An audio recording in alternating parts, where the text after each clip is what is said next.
آگ میں جھونکنے کا نام، یہ تو میرا خیال ہے سنت نمرود ہے، یہ تو اس کا کام ہے کہ اس نے مخالفوں کو اپنے یعنی جس طرح جناب ابراہیم علیہ السلام کو یعنی ایک چاہے آتش میں یعنی جھونکا۔ اب پتہ نہیں ہم یعنی نام تو لیتے ہیں رسول اللہ کی ذات کا، لیکن ہمارا جو عمل ہے یعنی وہ بالکل اس سے یعنی الٹ ہے، اس میں یعنی تضاد ہے۔ تو اسی والے سے میں نے چند اشعار رقم کیے ہیں۔ تو ربیع الاول کا یہ مہینہ بھی ہے، تو یعنی ایک یہ نعت بھی ہے اور اس میں ایک پیغام بھی ہے انسانیت کے حوالے سے، تو اجازت چاہتا ہوں اگر تو عرض کیا ہے کہ محسن انسانیت کا یہ جلی فرمان ہے۔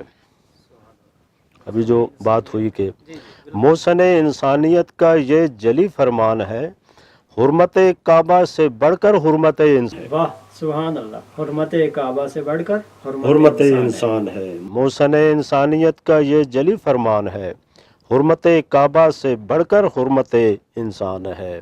اور وہ جو پنجابی کے صوفی شاعر بابا بلے شاہ نے وہ جو کہا تھا نا کہ مسجد ڈھا دے مندر ڈھا دے جو کچھ ٹہندا، پر کسے دا دل نہ ڈھاویں رب دلاں وچ رہندا، تو ان کے پیش نظر یہی فرمان رسول تھا کہ یعنی مسجد یعنی وہ احترام اپنی جگہ ٹھیک ہے، اس کا تقدس اپنا ہے، لیکن جی ہاں، لیکن انسان کا احترام اس سے زیادہ ہے۔ اگر آپ یعنی کسی انسان کا احترام نہیں کرتے، اگر چاہے وہ غیر مسلم بھی ہے، تو وہ کعبے جا کر اب لبیک اللہم لبیک کی صدا جو ہے وہ آپ کی قبول نہیں ہوگی، یعنی اس طرح سے کوئی جواب نہیں آئے گا۔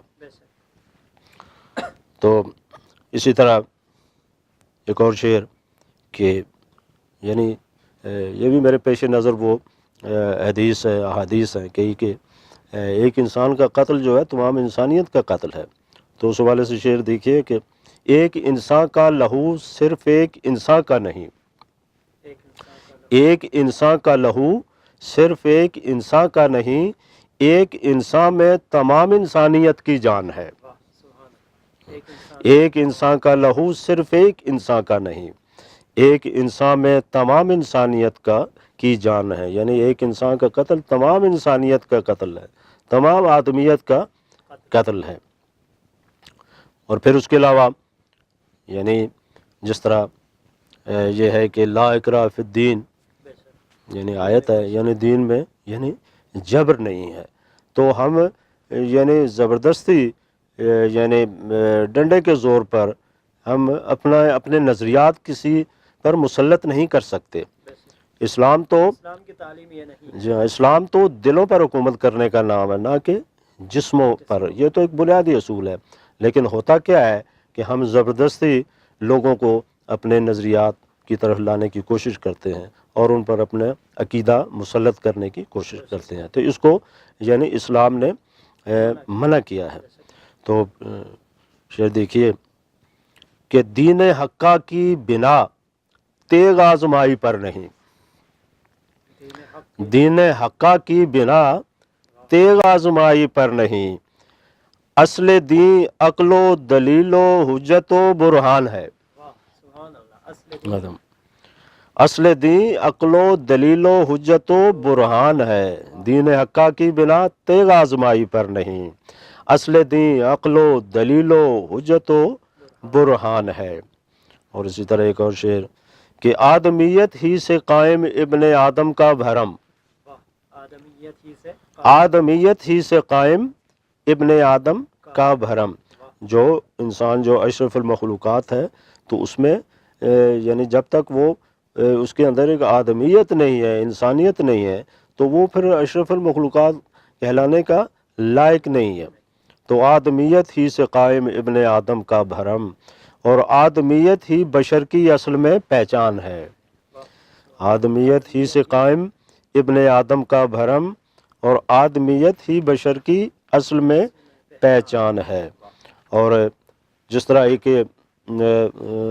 حدیث مبارکہ کا ذکر کیا جاتا ہے کہ جو امت میں جو اختلاف ہے جو باعث رحمت ہے، لیکن یہ اختلاف وہ خاص دائرے کے اندر ہے، یعنی وہ فروع اس بارے میں جو ارشاد ہوا وہ اس طرح سے میں نے شاید آپ اس کی اصلاح فرمائیں گے، جیسے سنا گیا کہ اختلاف الامہ رحمہ کا مطلب یہ ہے کہ جو علمی اور فقہی مباحث میں جی ہاں اختلاف امت رحمت ہے. جی دین تو یعنی تفرقہ بازی کے خلاف ہے. تو یہ اختلاف ایک خاص سطح تک یعنی جو جس سے آپ ایک تحقیق کا راستہ نکلے، اجتہاد کا راستہ نکلے. یعنی کچھ آپ دیکھیں ہمارے علماء کے درمیان کچھ فروعی باتوں میں اختلاف ہے، تو وہ یعنی ایک اس کا ایک مثبت پہلو یہ ہے کہ یعنی یہ ایک ریسرچ تحقیق ہے. یعنی لوگ یعنی اس کے تحقیق کا اگر دامن پکڑیں گے تو ظاہر ہے اس میں کچھ باتیں جو ہیں وہ یعنی اختلافی نوعیت کی ہوں گی. اسلام یعنی بنیادی باتوں میں تو کسی کو اختلاف نہیں ہے. اور پھر دیکھیں یعنی یہ جو اختلاف جو باعث رحمت ہے، یعنی اس کو دیکھیں کہ یعنی اس کو یعنی عملی صورت میں کیسے یہ جو ہے نا وہ اس کو باعث رحمت بنایا جا سکتا ہے. تو ہم یہ دیکھتے ہیں جس طرح امام خمینی رحمۃ اللہ علیہ یعنی جب یعنی کیا تھا، ایک امت میں ایک اختلاف تھا. یعنی یہ فروع یہ دنوں کا رسول پاک کی ولادت کے حوالے سے بعض جو ہیں جو مکاتب فکر ہیں یعنی ان کے نزدیک 12 ربیع الاول ہے، بعض کے نزدیک 17 ربیع الاول ہے. تو اصل میں یہ کوئی ایسی کوئی لڑائی جھگڑے والی بات نہیں تھی. یعنی دنوں کا یہ تو ہو جاتا ہے، یعنی آج 1400 سال ہو گئے ہیں تو اس میں اختلاف ایک جو ہے نا ہونا فطری بات ہے. لیکن ہم نے کیا کیا یعنی اس کو ایک یعنی اختلاف کو ایک یعنی ایک کہہ لیں کہ ہم نے اس کا یعنی منفی اس پہ یعنی صورت میں اس کا استعمال کیا. تو امام خمینی نے کیا کیا، انہوں نے جب صورت یعنی دیکھا صورتحال تو انہوں نے کیا کیوں نہ ایسا ہو کہ جو یعنی جو 12 ربیع کو مناتے ہیں اور ایک جو ہے وہ 17، تو کیوں نہ ہم 12 سے لے کر 17 ربیع الاول تک پورا ہفتہ ہی میلاد منائیں. اور یعنی اس کا پھر یعنی نام وہ پورا ہفتہ وحدت اس کا نام رکھ دیا گیا. آئندہ یعنی وہ 12 ربیع الاول اور 17 یعنی پوری دنیا میں وہ ہفتہ وحدت منایا جاتا ہے. اور اس کا کتنا فائدہ ہوا یہاں پہ واضح ہو جاتا ہے کہ ایک اختلاف کو کس طرح باعث رحمت بنایا جا سکتا ہے. بے شمار جو ہمارے چھوٹے چھوٹے اختلاف ہیں اگر اس ہم نقطۂ نظر سے دیکھیں تو بے شمار ہمارے مسائل جو ہے نا بلا وجہ جو وجہ اختلاف جو بنے ہوئے ہیں وہ ختم ہو سکتے ہیں اور اس میں سے وہ رحمت کا ایک پہلو نکل سکتا ہے.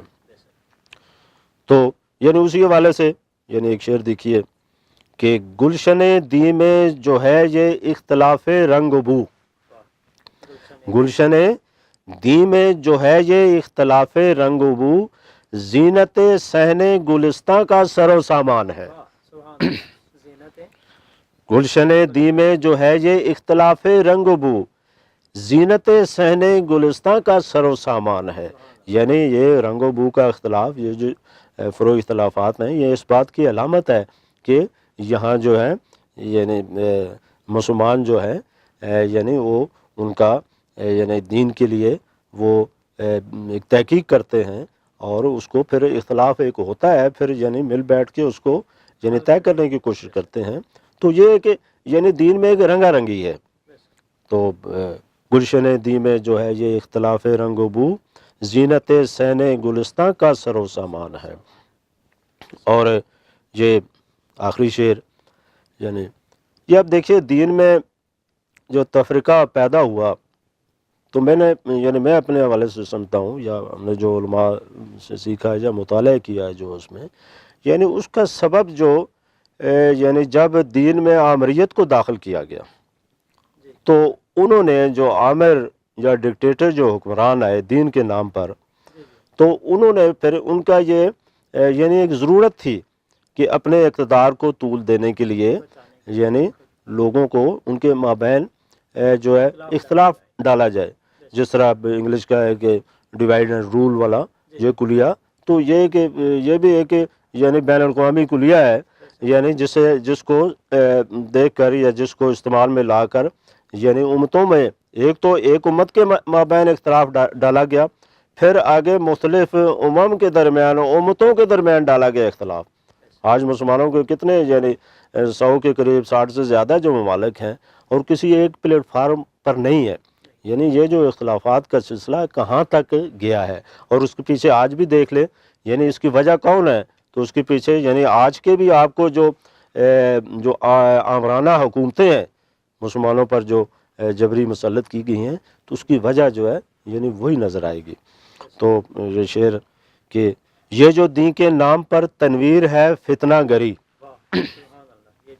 یہ جو دین کے نام پر تنویر ہے فتنہ گری، آمریت کا یہ پھیلایا ہوا سرطان ہے. سرطان ہے، واہ واہ واہ، یہ سرطان کی شکل اختیار یہ جو دین کے نام پر تنویر ہے فتنہ گری، آمریت کا یہ پھیلایا ہوا سرطان ہے.